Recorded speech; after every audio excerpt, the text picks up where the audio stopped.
All right, welcome. We're going to start moving toward getting started.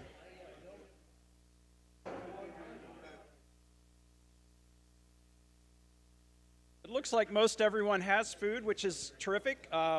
Please don't hesitate to go back for more.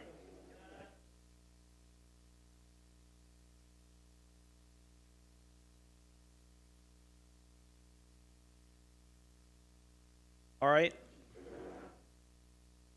They're getting the microphone adjusted, and sounds like it's coming along nicely.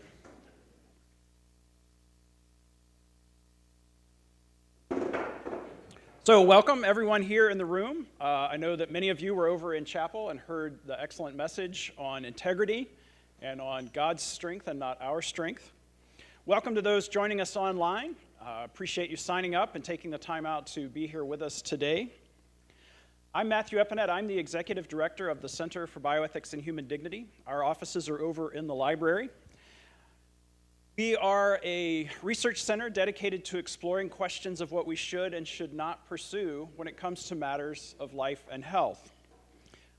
These bioethics issues are complex. What is the medical situation? What are the options for treatment? What are the ethical issues that are at stake? What does the patient want done? What can we do?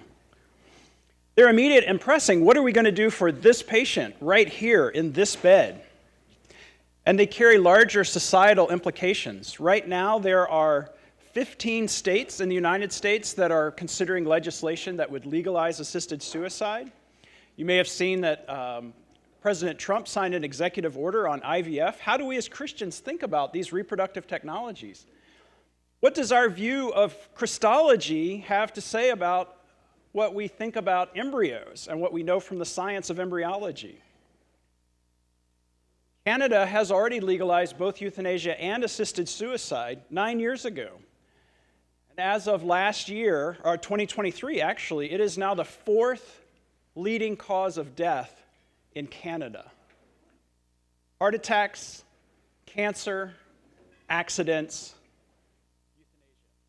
That has an impact on Christians and on churches in Canada. So these issues are complex, they're immediate and pressing, and they have large societal implications. In fact, right now, there is a hearing going on in Springfield, here in Illinois, as the state is considering legalizing assisted suicide. And so we're very grateful for our location here at Trinity. We are the only center focused on bioethics that's located in Evangelical Seminary. This is a truly unique place from which to engage these issues. As I said, our offices are over in the library. Stop by and say hi. But more than that, remember us. We want to be a resource for you as you go out into ministry. I mean, even now as you're a student, if these issues are to come up in your life. But we regularly receive emails and phone calls from pastors and others in ministry, people who've been to TEDS, with ethical dilemmas that they're facing. My mother was just put into hospice. She left us really good guidelines on ventilators. She doesn't want one. She never mentioned anything about a feeding tube. And the doctors are telling us we need to put in a feeding tube. How should I think about this? We have a couple in our church. They're pregnant with their first child. The doctors have just told them that the baby has a fatal abnormality. It might live a few minutes after it's born.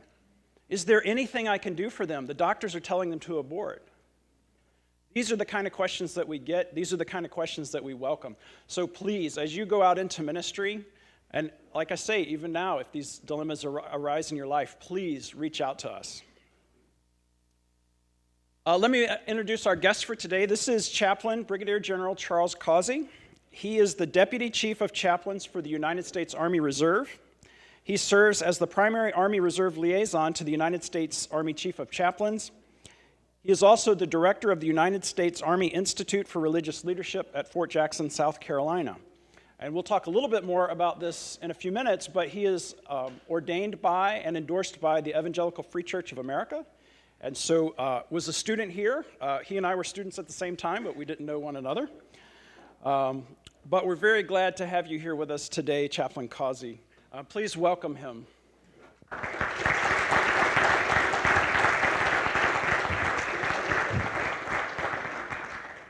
As we get started here, let me just pray. I'm sure it was probably prayed for, our food over in chapel, but it isn't going to hurt to pray again. And all that is within us. That's right.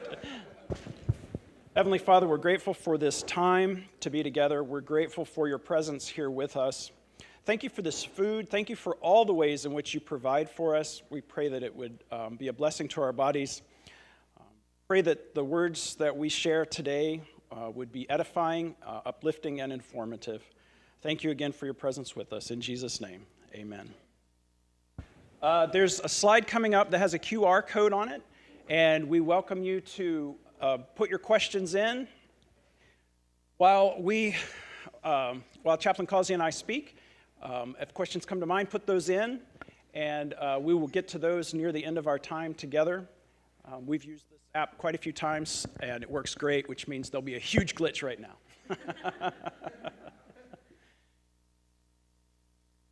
Well, Chaplain Causey, welcome. It's been so great to meet you in person. You and I spoke by phone a few weeks ago, which was wonderful, but really great to put a name with a face. I just found out last night that this year marks the 250th anniversary of the Army Chaplaincy Corps. I've seen Hamilton, and it wasn't in there. I'm just shocked. Let's get Lin-Manuel on the phone. So I'm just wondering what it is that drew you to the chaplaincy. What does it mean to be a military chaplain? From what I'm hearing, there's no average day as a military chaplain. But what does it take to make a good challenge? What kind of people are called into the chaplaincy? So my father, I don't know if you knew this, Matthew, but my father was an active duty Army chaplain. Oh, wow. And he retired, and so that was an influence in my life, though I never thought that I would follow his footsteps. I was a non-traditional student here. I was taking Greek with Dana Harris. I was probably 30 years old, sitting next to a 20-year-old who'd been homeschooled on the mission field. He's 10 times smarter than I. I was just trying to keep up. But I found, I was in ROTC in college, and I became a logistics officer in the Army Reserve because they had paid for my college, so I owed them a few years, and I got slotted as a quartermaster officer.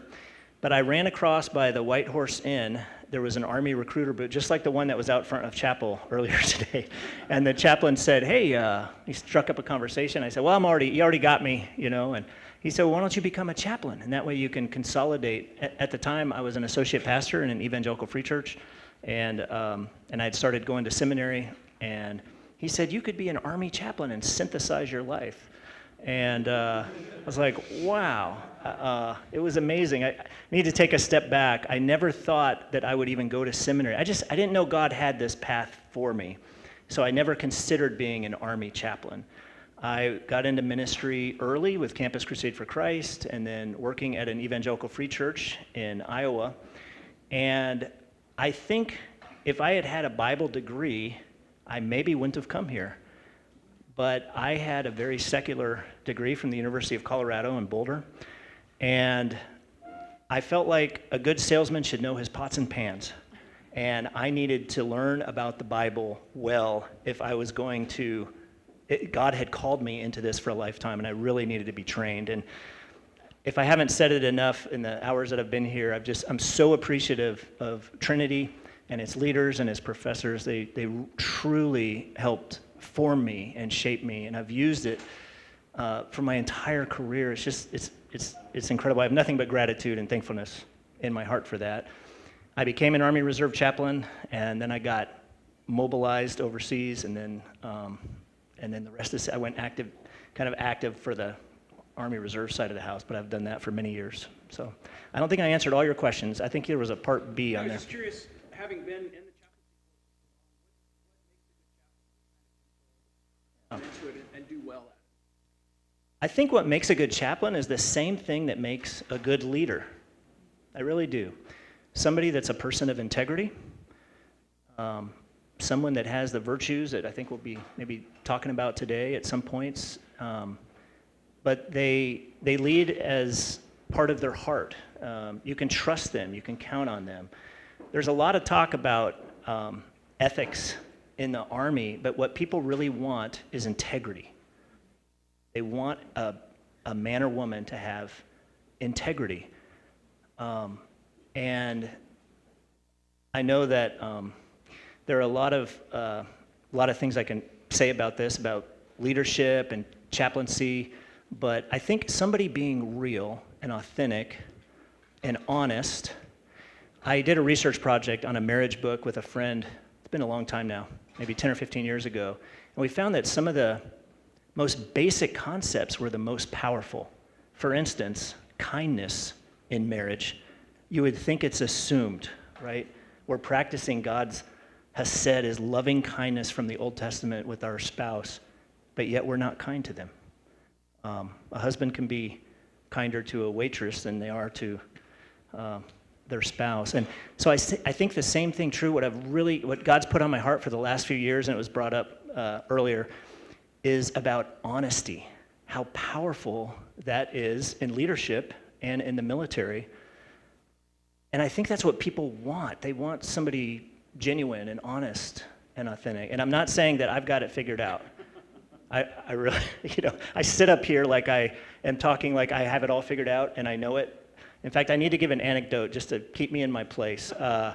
Lori and talking about candor and honesty, Lori and I had a family over after church. They were visiting our church. It was an evangelical free church in Northern Virginia. And had sat down for the meal, and I prayed, and then my youngest son, Isaiah, pipes up, and he says, "Hey, Dad, how come you always pray longer prayers when we have company?" What do you do with that? I appreciate his candor, but it was like a Dennis the Menace moment, right? So I just want you to know, I struggle. I think it's like with a lot of the virtues, you never arrive. You're never fully trained in loyalty or fully trained in charitableness. It's the pursuit of happiness, the pursuit of the virtues. So. Yeah, which is embedded in practices. So the things that we do, the habits that we form, either push us toward those virtues or pull us away from them. And so it's so important. And then, the good feedback from the people that report to you. Yeah, maybe a little more timely. We had a fun conversation that night. I said, "Isaiah, you know what? Your dad is probably trying to impress people." And, I just was trying to be honest with him. There's something in me that's not right. I'm trying to. However, your timing could just be. If you wanted to talk to me about that in private later. Right. Yeah. That's a one-on-one. Yeah. So as I mentioned, you're endorsed by the Evangelical Free Church, and so I'm just curious if you'd tell us a little bit about the endorsement process for chaplains. I think probably some of us are familiar with how that works for someone going into full-time ministry, but it's probably a little bit different for chaplains. It is, and so to be an applicant or to be an Army chaplain, for instance, I won't speak for Navy and Air Force, though it's very similar because it's Department of Defense, but to be an Army chaplain, you have to have two main things, the biggest hurdles. One is a master's degree in Bible, theology. It has to be at least 72 hours or more. I came in with an MDiv, I think it was 91 or a little bit more hours. But the second thing you need is that endorsement. So you have to have a religious organization that certifies you. And they stand behind you and they say, this person is trained and ready to be a chaplain. We make it sound really big, a big, endorsement and everything. You know what it is in the military? It's a piece of paper that somebody signs and puts a check block, and then that gets permed in your permanent file.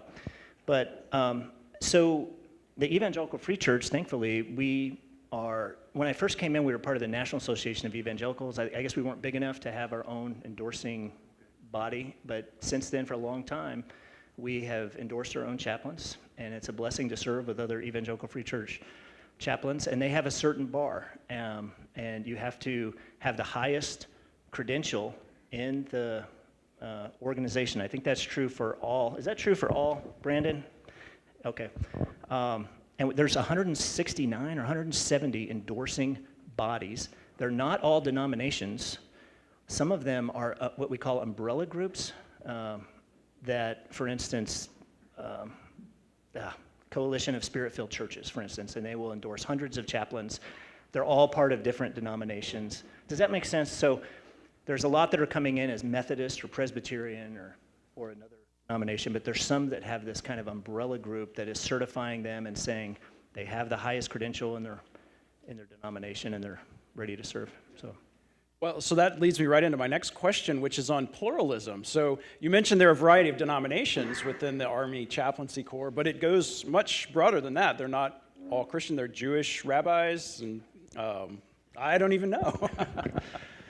So how does that work within the chaplaincy, and how do you navigate differences of belief between different chaplains and, of course, within the different soldiers that you serve? Yes, it's interesting. In some ways, I think it's a strength. Very few times I would think it'd be a weakness. I really believe that having that pluralism is what makes room for me to allow the Islamic chaplains and the Jewish chaplains, and we only have 5 different kind of world religions that are Hindu, Buddhist, Islam, Jewish, and Christian. Okay. And under the Christian umbrella, there's Roman Catholic and Latter-day Saints. But it works well in that everybody's kind of rowing in the same boat together. Nobody wants to shoot a hole in the boat. We all know that we're there by the favor. The Department of Defense recognizes that, hey, they're meeting a need for soldiers to. It's the Establishment Clause and free exercise of religion for service men and women that wouldn't have it elsewhere. They have it in war and battle all over the world because the Department of Defense says we're going to have all these religious leaders come in. And right now they've chosen those 5 religions, and that's what we have. And I could go on and on. But I will say this, that some of my dearest friends in the Army chaplaincy right now are a couple of Roman Catholic priests. Great. That's great. Since I deal in ethics, I'd like to turn the conversation just a little bit. As I was preparing for this time, Chaplain Prost, is Chaplain Prost here? Yeah, back in the back. Chaplain Prost sent me several Army documents that are publicly available, no secrets, on ethics and the chaplaincy. I did not realize that in some ways the chaplains are kind of the ethicists of the Army, or of whichever branch of military they're serving.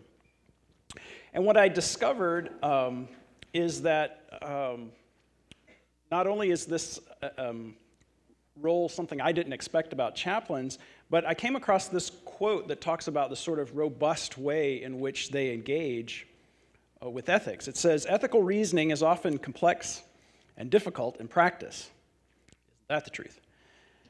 "Requiring deep analysis and critical thinking. For such complex cases, multiple ethics perspectives may help leaders think through ethical concerns." And it goes on to mention virtue, deontology, and utility, which is interestingly very much the way that I approach ethics, that we have to be a certain kind of person that's developing in certain kinds of ways. But as part of that, we will seek out principles or rules or guidelines to guide us even as we try and live virtuously. And then sometimes there are just situations where arise where the utility, the consequence of what's being decided really can sway one way or another. So having found all of this about the Army, I'd just love to hear your perspective on ethics in the Army, ethical reasoning, this ethics job that that chaplains in all the branches take on, especially in the Army. Right. Well, the Army thinks it's so important. We actually send chaplains every year to get a master's in ethics so that they can be a subject matter expert at all of the schools in the Army, not just the chaplain school. There's probably 10 to 15 schools, like for infantry and military police and engineers, and they all have a chaplain who is an ethical, he's an ethics-trained subject matter expert that teaches there for them. So they take it very seriously. We also, all chaplains are ethical advisors in the military to their commands, their commander. We are to advise our commander on ethics and morals and how, as they're navigating decisions and things, but also to all soldiers. We are we're supposed to be ethical and have morality in place and be able to advise soldiers as they come to us on that. Specifically to your question, though, this does get into weeds a little bit, but I think maybe just a little bit is important. So I believe that the Army or the military, basically virtue ethics, Aristotle, and some of the things that like our founding fathers practice, and they hearken back not only to Aristotle, but Cicero and Marcus Aurelius and the different ones that very important. And at times, I guess kind of a second layer to that would be deontological of Kant and or Kant, I'm sorry.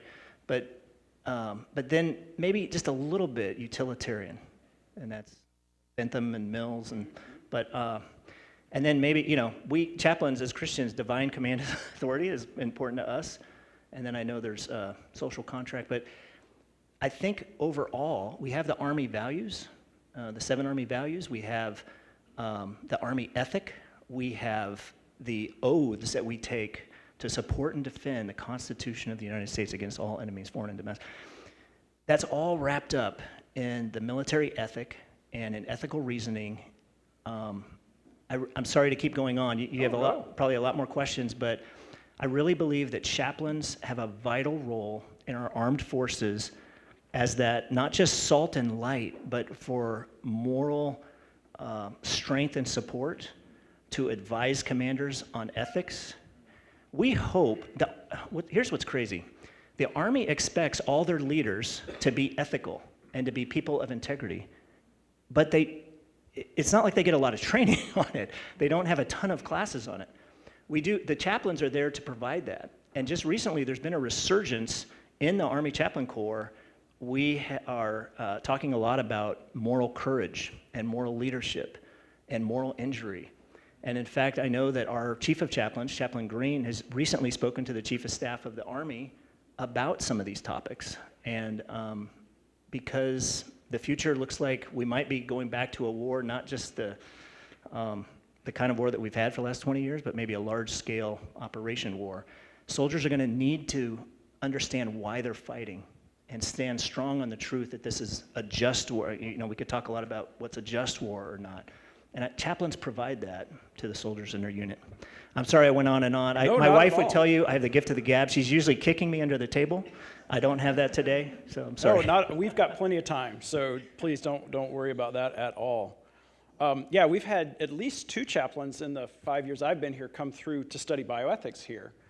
Chaplain Butler, who's down in San Antonio right now, and then Chaplain Brown, who was at the Navy base.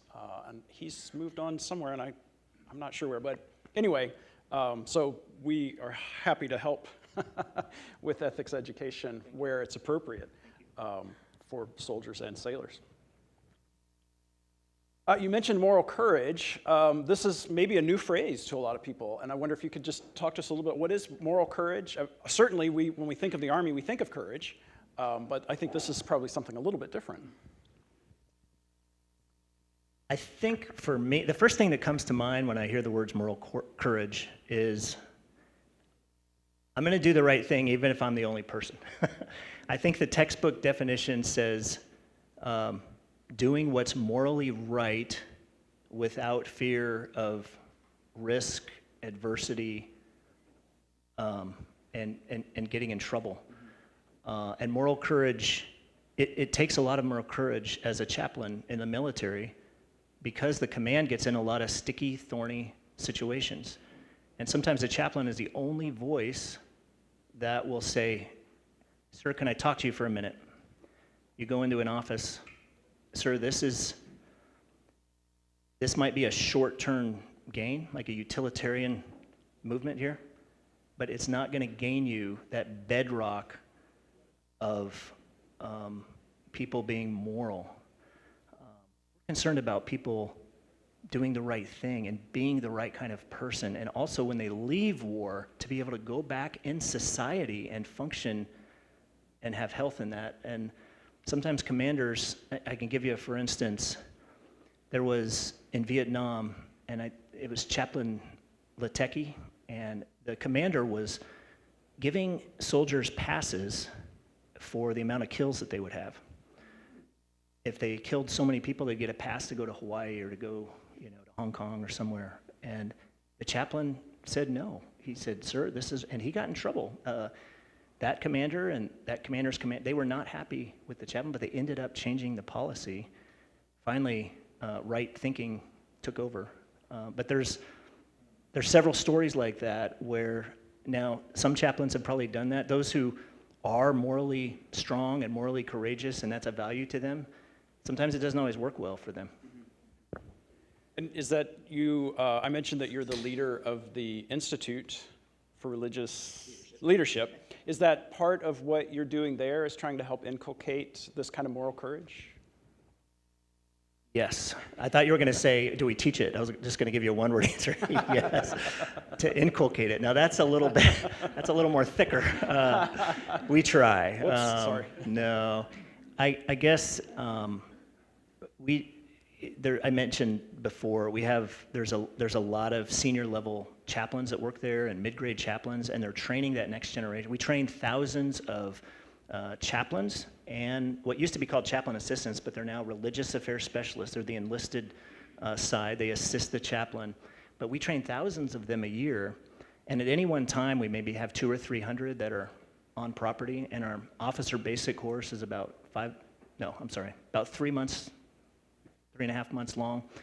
They get training from expert. We have an ethics subject matter expert on our staff. We have a world religions subject matter expert on our staff. We have a preaching expert on our. These are all chaplains that have gotten specialized training to help teach at our schoolhouse. And we try to lead by example, and we try to live with moral courage. But in a school setting, it's a little bit of a fake setting. You have scenarios and things, but it's not always like going to battle with a commander who's not in the chaplain corps. So. Right. Yeah. You also mentioned moral injury, which I know is a term that originated in the military, but it's actually come down to bioethics and is very much a topic that we discuss quite a bit. So moral injury is where you either feel there's something you need to do, you need to have moral courage, but you're prevented from doing it, whether it's a policy or finances or just whatever it is, or conversely, you feel there's something you should not be doing. But you feel forced to do it anyway. And so one of the ways this arises in medicine, for example, is a patient family might insist on a treatment that you as a nurse or as a physician just know is not helpful for this person. But you go ahead and do it anyway. And it's injurious because you've had to compromise what you thought was the right thing to do. And that compromise endures the pain, the fallout from that. So that's kind of how it works in the medical world. Could you talk to us a little bit about how moral injury works in the military and what the chaplain's role is? You've already mentioned moral courage, but in helping people if they feel like they have been injured morally, in recovering from that and maybe being able to avoid circumstances in the future where that might occur. Well, part of it is that the soldier themselves may not know what a moral injury is and that's happened to them. So a chaplain that has been trained in it, as they hear, I could give you an instance of me counseling somebody, when I hear that they're going to behavioral health and like psychologists and psychiatrists and trying to figure out what's wrong, getting maybe misdiagnosed with PTSD, which PTSD is fear-based, whereas moral injury is when somebody has there's been a violation of their moral code, and it has hurt them, and they can't heal from it right away. And to explain it to them, so I've asked somebody, actually I've said, so what do they characterize you as? They said basically like failure to adjust or, So I started talking to them about, are you scared to go back in combat? He's like, no, I'd love to go back in combat. I'd love to. He goes, but he was really struggling, this one individual, with this moral issue that had happened to him a few years ago. And when I explained it, he was like, that makes a lot of sense. And we were able to talk more about it. But the way, I know moral injury, it's kind of a vague thing. And you wonder, because just to talk about morals in our life and ethic, what does that mean? What does that look like? And in my mind, I have to have a word picture. So what I see when I talk about moral injury, it's like you have this plate in your life or in your brain or your heart, and it's of clay, and it's like a soft clay. And throughout your life, there are events that are impacting it and hitting it, like a golf ball might leave a certain mark, or a pencil eraser might leave a small one. And throughout your life, there's these moral events that happen, and then all of a sudden there's like a sharp knife or a real sharp pen. It goes all the way through that soft clay. And what I have found, and talking to other people that deal in this, is that if you have a strong moral foundation, you came from a good family, you have a church, you understand faith and salvation and a relationship with God, you have a very thick sort of clay plate that it can still be punctured, but it can heal itself, or with a little bit of help with mentors and chaplains maybe that are trained on it, that plate is healed. But for people that don't have that, they maybe have a very thin plate. And you think of some world leaders in the past, like a World War II and stuff, that if you have that thin clay and it gets punctured, and then the whole thing goes away. There's really no conscience or anything that's in their life that's hearkening them to a virtuous life, if that makes sense. So I've started in my counseling to just explain that word picture to people, and I've had people look at me and say, yeah, I feel like my morality has been punctured, and it's not growing back together, and I can't, what they're trying to prescribe me, it's like almost more like, misdiagnosis is not healing it. And so then the question is, and maybe don't have time, but how do you heal that?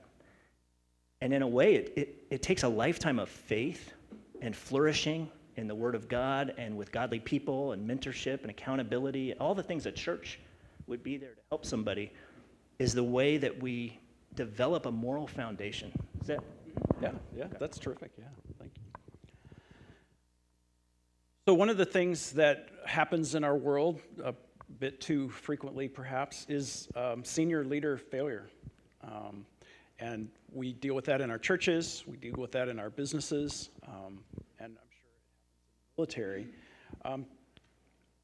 What's the chaplain's role in senior leadership failure and helping them to recognize it maybe, acknowledge it, heal it, move past it? I know it's a pretty broad question, but it's such an important topic. I just would love to know your thoughts on the chaplain's role when it comes to senior leadership failure. I don't know I know there's some other chaplains in this room, and I don't know if they feel this way, but when I hear a question like that, I sometimes get a little frustrated, and that is because I counsel senior leaders, and we're there for them, and that part of their life is hidden. They don't talk about. So we can't really impact things we don't know about. Like you might be thinking, oh, I'm mentoring this commanding general, and we're doing well. We have this friendship. I'm trying to get him on the right moral path. We're talking about the love of God and things like that, and then all of a sudden, he's found, just for instance, general officers know that they're not supposed to text young lieutenants. Drill sergeants know that they're not supposed to be on social media with trainees at basic training. But we keep training in the cognitive domain, the know and do, things that are really the be. There's the know, do, and be, and they know it's wrong, but they do it anyway. And it's because they're choosing not, to have bad actions. They don't have that moral formation like we might have thought, that exterior. It's kind of what we talked about in chapel.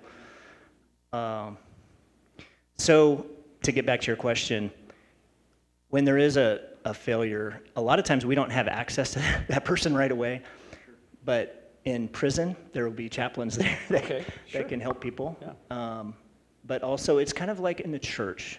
When there's a failure, I believe all chaplains' hearts are thinking about, okay, restoration, redemption, reconciliation. What's important is this person's family and the breakdown of the network of relationships, the lack of trust. Sometimes the chaplains will come in and minister to the family while the leader is wherever dealing with whatever. So I would imagine an important part of that, it's something I had never really given much thought to, is confidentiality. And my understanding is that chaplains have absolute confidentiality, that any person in the military at any rank can come to you with anything and know that you'll hold that confidential, that won't be reported, and so that you can help them deal with it. So just talk to us a little bit about confidentiality. Why is it so important? Does it have a different role in the military than it might have in civilian life? Maybe some examples of how you've seen, to the degree you can tell us, how you've seen... You're trying to get me in trouble. How you've seen confidentiality really be a help to the work of the chaplain. I know for any chaplain that's here, that's one of the main things that chaplaincy brings. It's so powerful and is so meaningful. Just like we're in all the formations, we're in every battalion. That's an important thing. We're ethical advisors. The other thing is this confidentiality, to be able to counsel somebody. It's like they're going into a priest's confession booth. The chaplains have no legal obligation to share what is said. In fact, they're not allowed to. They're prohibited. The Supreme Court has upheld this multiple times, and a chaplain can actually get in a great deal of trouble if they break that confidence. The confidence or the trust is owned by the person that's sharing it with you, and they have to give you permission to share it. So where I've seen, so the joke is, what if somebody, not the joke, but just they say, they try to do extreme examples, like this soldier is telling you they're going to go to your command office and blow them up, or shoot or something like that. You're not going to tell them that if it's in confidence, right? And the answer is no. We do not tell anything that happens if it's in a confidential setting. But you can show up to your commander in full battle gear, all dressed up so you can survive a bomb, and you could say, "Sir, I think you should dress like I'm dressed right now." Why is that, chaplain? I don't know if I've answered all components of your question, but it's an important thing. In our history, for the last 250 years, one of the mottos was, "Tell it to the chaplain." Soldiers, airmen, sailors, Marines, they know they have somewhere to go where they can tell somebody and it's safe. And in our society, there's not a lot of places you can go where some people don't even have a great friend. I mentor some of the students there, and I'm like, who are your top people? Not just 99% trust, but who are those 2 or 3 people that it's 100%? And that's important to know, because that 1%, it can tear your whole career apart, your whole life, your whole family. But you got to know who's 100%, and chaplains are that for people. All right, let me shift gears quite a bit here. When we spoke, you mentioned to me there's a new documentary film that's just come out or coming out on chaplaincy called Fighting Spirit, A Combat Chaplain's Journey. I haven't seen the film, but I did watch the trailer. And it mentions the 4 chaplains of the Dorchester, which is a ship that sank during World War II, I believe. Tell us about this film, and am I remembering that you have some personal connection to this story or one of these stories? Yes, I'm not an expert on the film. We actually have one of the producers in the audience right now, Brandon Moore, and it's a great Hollywood type film about chaplaincy, and we really encourage you to check it out, watch it, find it. There was a release, and it was across the country in different theaters, and Brandon and his team, they did a phenomenal job on it, and it's highlighting a lot of the history of the Chaplain Corps. One of the people they highlighted was Emil Kapan, who received the Medal of Honor for his actions in the Korean War. And as I'm watching the film, Brandon showed it to us, we got a pre-screening of it, I'm hearing and thinking about Emil Kapan. It reminded me about I can't remember what year, maybe 2012, I was at the Pentagon and they said, "Hey, come down, we're having a ceremony." They are giving the Medal of Honor to Emil Kapan's family. When it was finally decided and gave it. So I was sitting in this auditorium, and then after they leave the Pentagon, they go over to the White House, and the president actually presents it to the family. But I'm sitting in the auditorium hearing about this chaplain's life in Korea, and all of a sudden, spontaneously, somebody stood up, an older gentleman stood up and said, "I'm here today because of Emil Kapan. He saved my life. I wouldn't be here without that chaplain." started a domino. There were a couple of other men. Another person stood up and said, "He stole food from me and saved my life, and he didn't take it himself. He gave it to me." I think another person said, "He stole medicine from me." And that's the power of some of our legacy. So the four chaplains, it's a story kind of like that. The SS Dorchester was a troop ship during World War II. It was 1943. It was actually February 3rd, 1943. Their first stop was going to be, I believe it was going to be Greenland, either Greenland or Newfoundland. And they had over 900 soldiers on the ship. I think there was, let's say 904 soldiers. Well, four of them were brand new chaplains. They were first lieutenants, and they were of different faiths. There was a Roman Catholic priest. There was a Jewish rabbi. There were two Protestants, a Methodist and a Reformed chaplain. And the ship took 2 German torpedoes and would sink within a matter of minutes, losing over 600 lives. I think 670 lives were lost in a matter of minutes. The 4 chaplains were seen giving their life vests to other people. I know the rabbi gave his gloves to somebody. They were directing people to lifeboats. They never for once considered that they would try to save themselves. They were trying to save as many men as possible and get them off the ship to safety. There's even eyewitness testimony in the National Archives, men who were in the oily water, freezing cold water that night, seeing the 4 chaplains, and as the ship went down, they seemed like they were huddled together singing songs from their own faith background. And it's an inspiring, those 4 chaplains have all of those virtues that we talk about and think about in ethics, the courage, the selfless service, the sacrifice. It's funny, I just got some training from Frank Lutz. I think some of you guys know that about words and he said those are the words that America responds to, not lethality and technical, and he said it's the courage and the sacrifice. He said that's what Americans, and integrity. He was training a bunch of us in DC recently, and the 4 chaplains exhibited that in such a way that it was commemorated in our Corps, partly because it was other faith groups working together. And I do have a personal connection. So my father, I mentioned, was an Army chaplain. He was stationed in Korea in the 50s. And so one of the men that went down on the ship, his name was Clark Poling. And his father was a pastor, a Reformed minister from New York City. And his father, after World War II, had a heart for Army chaplains. He'd lost his son on the Dorchester. And he visited a group of chaplains in Korea. And my dad struck up a friendship and a conversation. I think they saw each other maybe in New York City too, but he told me in Korea they went on a walk and were just talking with each other. So his name is Dan Poling, and he was the father of Clark Poling.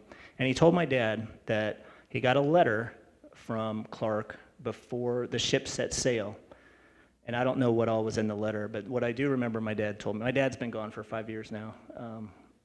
But he told him, he said, "Dad, please don't pray for my safety." He said, "That wouldn't seem fair." He said, "Please just pray that I would be adequate." And my dad would share that story, and he'd look at me and he'd say, "Those 4 chaplains were more than adequate. They did their duty." And it was inspiring to me. Deontological, of course, duty. But those are the kind of stories that we have in our nation. And they're the stories that we have in the Chaplain Corps. So we have this summer, 250th anniversary. George Washington in 1775 said there needs to be a chaplain in these units to help these men. It's a terrible thing for a unit not to have a chaplain in it. And it started with him, and I think that's probably the only way we've survived because of the lawsuits and all the problems with religion and faith. But George Washington himself felt like that was important. So That's really amazing. I really can't wait to see the film. And look forward to it. Fighting Spirit, a combat chaplain's journey. So I went to business school. I lead a center. So one of the things I think about is leadership, managing people, dealing well with others. What is something that the church could learn from the military chaplaincy, and maybe vice versa? What's something the chaplaincy could take from the church?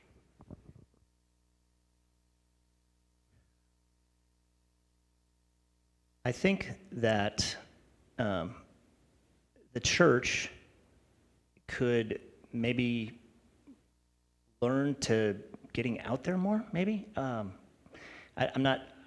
would never want to sit in judgment of the church or criticize, but I was telling some people last night that the Army chaplaincy is kind of designed for people that were in parachurch. I come from a Campus Crusade for Christ background, and the evangelism, discipleship. In fact, my wife and I, we met on a crew mission trip, 1990 in Manila, Philippines. But in my personal life, I was discipling men and sending them on, winning them, trying to share Christ with them. And we had multiple Bible studies going on in the dorm at the University of Colorado. My wife was doing the same thing at Iowa State University. She was sharing Christ with college students and discipling them and sending them out into missions. And that was like the energy and the passion that she had in her life. So when we met in Manila, we're both doing the same thing. I was doing that with men. She was doing that with women. We had so much in common. I'm getting way off topic here, but I think that the evangelism and discipleship, I heard this said here, a professor here, he said, if the church fails at evangelism, how much more of a failure could it be if the church fails at evangelism? And I think just having chaplains everywhere mixed in society with hedonists and pagans and warlocks and kitchen witches and Celtic priests and atheists and all of the gamut and a lot of different religions, and you're there and you're loving people. You're talking to them, you're counseling them, you're hearing their stories. They might come to you and say, hey, they might have never talked to you before, never stepped foot in a chapel. All of a sudden they come into your office, they shut the door, they don't say anything, and they start crying. And you're there for them. You may not have a filled up cup that day, right? You might be on the bottom, but what do? I know all the chaplains that I know in all the services, they stop everything. They say, hey, what's going on? How can I help? And that's something, like I said, I love the church. I miss the church, being a pastor. What I think chaplains, what I personally miss and what I think we could learn from the church is that there's contentment. You're not going to move every 3 years, and you're not going to get promoted, and you're not going to get pay raises, and you're not. What about those local church pastors that have been there for 20, 30 years? They feel very underappreciated. The church doesn't grow that much. They don't make a lot of. They have to drive a school bus, or something. I think we can miss that. I think there's something in the chaplaincy where you can become a careerist. It's mailbox money. No matter what you do, you're getting a paycheck. You're not accountable. You're accountable to the government. But in a church, there's a real sense of dependency, not only upon the Lord, but the flock that you have, you're caring for them, you're shepherding them, you're going through life with them. And sometimes a chaplain can be so mobile and active and agile. The first assignment is with 500 people, that you're not going deep. Does that? And so I know I miss that in my heart, is that deep connection with the body of Christ in a way that, like a church gathering, a fellowship of believers. I'll just stop there. That's very helpful. It really is. Thank you. I'm a preacher's kid too, and I remember riding. My dad drove a school bus, rural Southwest Virginia. Some of them were dirt roads. I can remember riding around with him when they would have school on Saturdays, running the bus route with him. So that's. Before we turn to audience questions, just a couple of remarks here. There's a chaplaincy course that's beginning this week. It normally meets on Tuesday night, which of course was last night, but for this week, and this week only, it's meeting on Thursday night. John Carter, who has recently concluded a career in military chaplaincy with the United States Navy, is teaching that course. If you're at all interested in it, please speak with him. It's not too late to enroll, or if you would like to audit it. And I'm pretty sure that John drinks coffee, so if you just want to have a coffee with him, I'm sure he would welcome that as well. So talk with him if you're interested. We also have a table in the back with recruiters that are here with the Army, Chaplaincy Corps. So if you have questions, you want to know more, you think you might be interested in military chaplaincy, please speak with them, see them. They would love to encourage you, talk with you about whether that might be something that you're being called to. Speaking of, I know you brought several staff with you. Would you like to acknowledge them in the room, just so everyone can see who's here? If you're part of the Army chaplain recruiting and help set this up, would you please stand right now? If you're part of the Army team that was...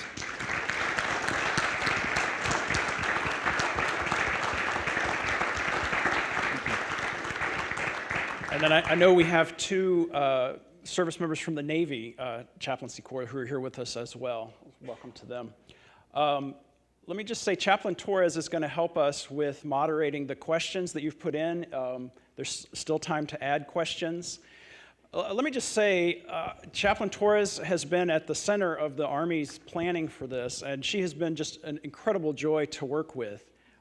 She is highly organized, a very clear communicator, and I've just really been impressed with her in the few months that we've worked together on this. So I'm very appreciative to her. Thanks to Paul for running the video and sound. Thanks to Brian, our CBHD operations and event manager, for helping me, or for putting up the backdrop this morning, and all the other things he does to keep me running as well as I run. So Chaplain Torres, do we have questions from the audience or from online? Yes, sir, we do. What wisdom have you found to appropriately address senior leadership failure with the soldiers? I believe this is saying with the service members under them who are dealing with the aftermath, sir.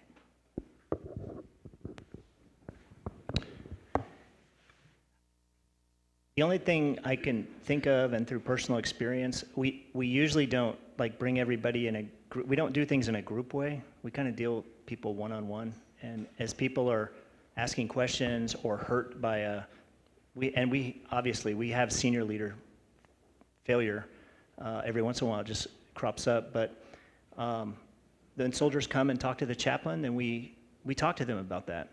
And we talk about our faith, and we talk about the fact that we're all tempted. We all are humans that struggle with these things, and the importance of a moral foundation, and to keep your promises to your family and to your friends. And it does give a teaching opportunity, but I do have to tell you, a senior leader's failure, it's not in a church. Sometimes it can be a public thing where they follow Matthew 18, but they let people know in a public setting sometimes when something's happened.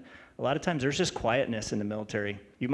We read things as an article in the news, and sometimes we have aunts or cousins that are calling us, say, hey, did you hear about that? We didn't even know. We're just kind of focused on our job. But sorry, I don't have a better answer for that. It's a tough one. We do deal with the fallout, and we try to encourage people, but there's not a textbook answer for that. Sounds like there's just a lot of individual counseling, which really probably amounts to a lot of listening and just giving good, encouraging feedback. I would suppose for those who are open to spiritual things, guiding them towards the Bible, towards prayer, those sorts of things. Sounds like a big part of the chaplain's calling. It is. It's not all we do. I mean, we are out there. We're on the ranges with them. The only thing we don't do with the soldiers is shoot our weapons, because we don't have a weapon. But we're out at the range with them, wherever they are, in the rain or whatever, and they're shooting their rifles. It's a great time to do ministry, because there's several hundred people that are waiting around to get on a lane. And you have a captive audience. And I've known chaplains that they'll order pizzas, they'll have a Bible study, they'll have church. There's so many creative things that you can do. And even the people in this room that are in the ministry and in chaplaincy, they're probably thinking of hundreds of stories of how they have used ways. The soldiers are at training. The chaplains are right there with them all the time. And it's, like you mentioned, it's just building personal relationship, increasing trust, and they can count on you. Now, sure, they might be a little suspicious when you're brand new to a unit, and they don't know if they can trust you or not, or maybe they had a bad one before. Can I have one more minute? Of course. My father told me a story that he was going to a new assignment. I believe it was in Maryland. It was like a missile range, missile battery that was at one of the posts there. And he said that the last chaplain was so horrible the general officer called the Pentagon and said, "We don't have need of a chaplain." Wow. Didn't want a chaplain. And that was where my dad got assigned, showed up. I'm the new chaplain. I think that chaplain, if I get my stories right, I think he was actually trying to sell things to soldiers to make money on the side or something. I mean, there's probably just one of many things that he did. Anyway, so it was tough. My dad said it was tough because he didn't want me there, and it's just tough ministry. But there was one time, there were some family members that were in the hallway shouting and yelling because their service members weren't getting this or that, and some of the admin people called over the chat my dad and met with them, and he calmed them down. He found out their issues. He got them help. And apparently the commanding general had walked by while that was happening, kind of poked his head, and then asked some people, "Hey, what's going on in there?" They said, "Well, the chaplain has figured out, what these issues are, and Anyway, at the end of a year or two, he said that same general officer wrote the Pentagon and asked that my dad's orders could be extended because he wanted him to stay. And yeah, I don't share that. It's kind of bragging boast, but it's just one of those stories where you're like, I think the chaplains in this room are like, yeah, you have to earn people's trust. You're not going into a situation where people automatically welcome you with open arms and think you're a great person and they want to learn about God from you. Sure, yeah. But these little things, they make such a huge difference, yeah. So with that, Sarah, how do you try to incorporate faith to people that maybe don't seem interested initially? I know you mentioned you build those relationships, but... So sometimes it just takes friendship and not having an agenda for them and pushing them, but being there for them and being there for their family. And then when crisis happens, they reach out to you and you have a little more of an open door. I heard it said one time, a long time ago, part of the gift of evangelism is maybe knowing when to speak up or not, instead of having this tailored talking point, that you can have. But I think about a lot of different situations I've been in where things happen naturally when you lead with love, and you're not. There are sometimes, in our hearts, our prideful hearts, that we're like trying to conquer. Well, I'm going to be the best chaplain here. We're going to have the best church service. We're going to get so many people to chapel, but it's really those one-on-one relationships, building trust, taking time, just like it is in the church. I want to mention something here. I didn't plan to say this, but there's a little bit of a revival going on right now at Fort Jackson, and I've heard at other training bases. We have thousands of soldiers going to service every Sunday morning. It's incredible. I was asked to preach. I'm on a preaching rotation, and the Roman Catholic service was right before our Protestant service. This was Sunday. Lori and I went, and there were 1,200 soldiers in this Roman Catholic service. And then they all filed out, and then it was my turn. We had a general Protestant worship service for the train, and 1,000 soldiers came in. There's other services at the same time that have 1,000, 700, 400, and it's amazing. It's just, there's a hunger for faith right now. And it's happening not only at Fort Jackson, but a lot of the basic trainee places like newly called Fort Benning was Fort Moore and Fort Sill and Fort Leonard Wood. We've heard rumors that this is happening at those places as well, that thousands and thousands of soldiers on Sunday morning are going to worship. And it has created problems because we don't have good space and air conditioning and all that. Think about your church. So, for instance, I'm sorry I'm going on and on, but it's just so exciting. The gospel service. I have some really good friends that are leading our gospel service there, and it just was growing this last year. It was like 300, and then this is a place that can seat maybe, how much? 247. Okay, but they cram in like 300 or 400. Yeah, Lori and I went, and we didn't even have a seat. We're up in the balcony without a seat. It's packed. So what they did was there's a theater right next. Carter, he's worked there for many years and loves Fort Jackson, has been there as a leader. We're so glad to have him on the team. So they got over this theater, and I was told by my friend, he said, yeah, and this was just a few months ago. He said, yeah, the first week there was like 100 in the theater. They video cast it over there from the main chapel. The next week there was 200. The next week there was 400. In addition to the 400 that are already crammed in this other one. And you're going, what is going on here? God's at work. And we would just ask for your prayers for servicemen and women there's a hunger and a craving for God, and that they would find it and they would be encouraged in the faith, in their faith group. Yeah, I mean, I'll...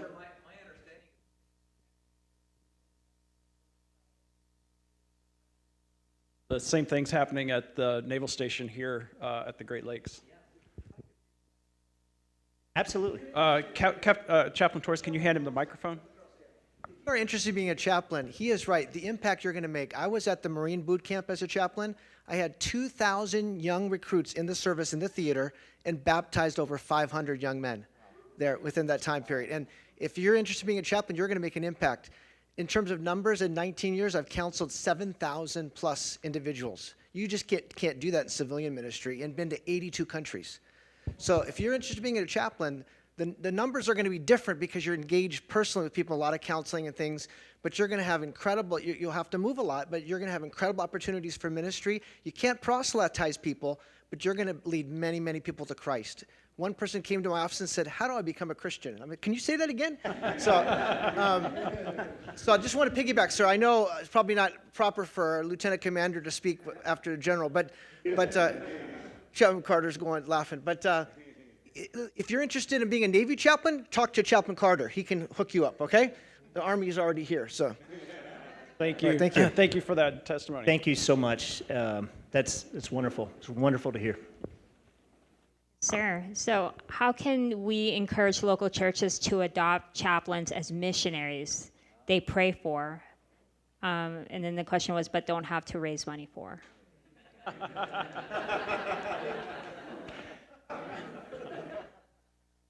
I've talked to some chaplain, and sometimes it does boggle their mind when they start attending a church, and it's their faith group, and the pastor doesn't know what to do with them. And my thought is, hey, put us on staff, say you have another, you don't have to pay for this person. But a lot of pastors are like, well, we need to vet you, take a year or so, then you go through the membership class, and and you've already got an ordination, you've been in ministry, you've maybe pastored at Evangelical Free Church, for instance, for a while. And I think there's learning that's going on, and it's getting better. But as far as us chaplains are concerned, we're trying to plug in locally with the local, like for myself, it's the Free Church. I'm in a small group and helping out in the middle school and showing up to things and getting to know our pastors. But it's also being on that circuit rotation on base, because we need chaplains to be preaching at the gospel service and at the general Protestant service. So just having a mixture of on base and off base. But as far as I think there's a learning curve there, and I'm not sure how to fix that. There's a knowledge gap, and I don't know. I think the conversation has started with it, like for our denomination, for instance, and our endorsing agent. There's been conversations about, hey, let's get pastors more understanding about the role of a chaplain, how they can use a chaplain, the benefit that they could be. I mean, wouldn't you love if you're a pastor of a church, all of a sudden you've got somebody you don't have to pay, but they could be almost full-time, maybe a little bit. So, yeah. Oh, that's a great question, great answer. Yeah, thank you. Thank you, sir. Can you give us a personal example of an ethical dilemma that you faced as a chaplain, and how did you resolve it?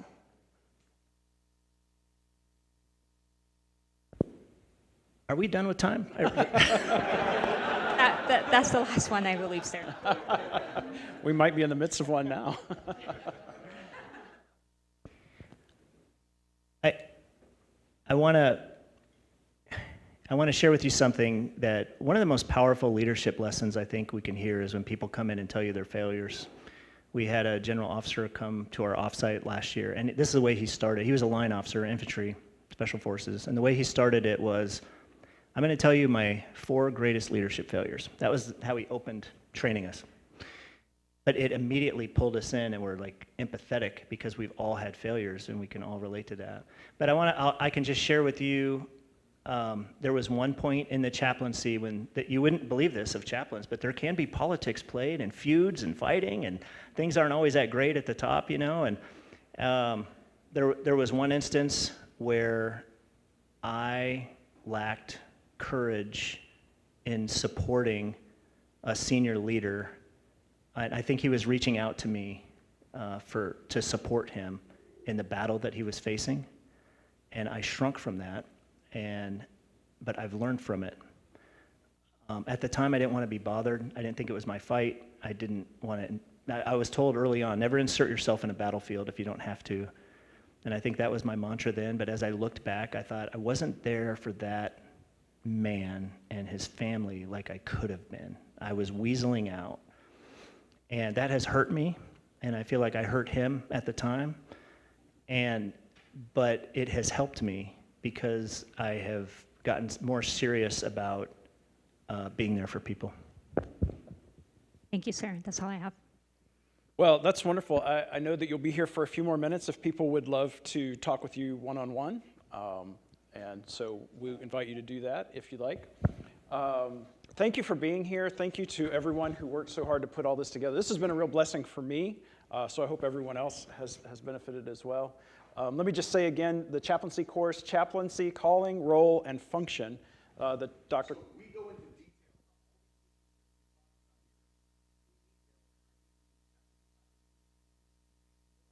Hey, that's great. Hey, I just want to say one thing. Chaplains are not there to help produce trained killers. That's not the Army and what they're part of and about. We're there to produce virtuous warriors who have their minds set on victory and their hearts that pray for peace. And it's helping build that moral foundation, the encouragement that the person, like in Scripture, the soldiers that came up to John the Baptist or to Christ, they didn't tell them, leave that profession, that's terrible. It's an honorable profession, but they need a moral guide, and that's who we are, that clay plate for the military. We help in that. So I just wanted to leave with that thought. It's because some might be suspicious of military, and it's really important that we're trying to train virtuous warriors. Well, thank you, Chaplain Causey. Thank you for joining us. Thank you for joining us online. Enjoy the rest of your day.